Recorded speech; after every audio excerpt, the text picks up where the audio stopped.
Hi, my name is Kyle. I'm the recipient of the GRASP Award, which is the Graduate Research Award for Sustainability Program.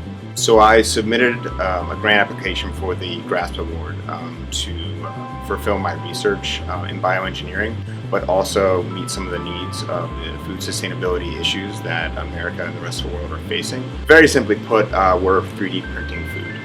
3D printing has been a passion of mine for a long time, and it just really kind of took my whole life aside and said, this is what you want to do.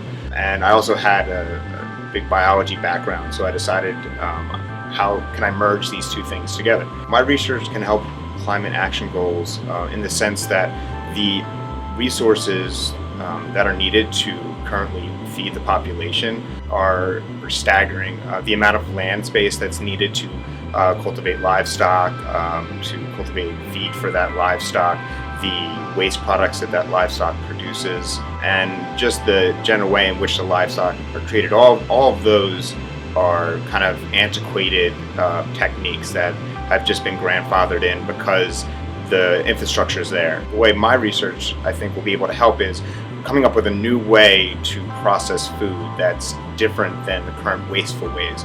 3D printing has an amazing way of being able to concentrate a particular food, a raw material or a substrate, and only use what is needed to create that specific amount of food. If you've ever been cooking, you know that a lot of the food that you prepare, there is going to be some waste. But using this method and you concentrate your food substrates, you're able to only use what you need to make what you want to eat when you're ready to eat it, instead of having to make large quantities and potentially be wasting. Climate instability is becoming a much larger issue than I think anybody really realizes. Increasing climate affects weather changes, causes drought, and there's no way to really predict how bad that is going to get.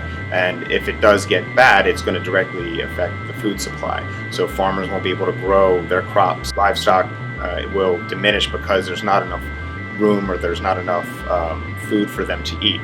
And so having a method of food production that is a little bit more controlled will be a direct solution to climate instability in the long term. So after I graduate, I'm going to go right back into school, and I'm going to probably stay as long as I can.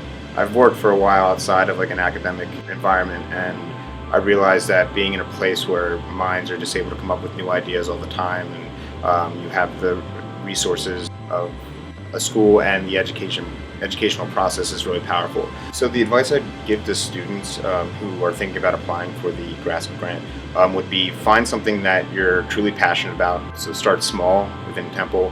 How your research will help change Temple's ideology about the environment and climate change, and then move out to the community, how the community can benefit from your research about climate change, and then the bigger picture, how could the world benefit from your research about climate change or the idea you have to solve those problems.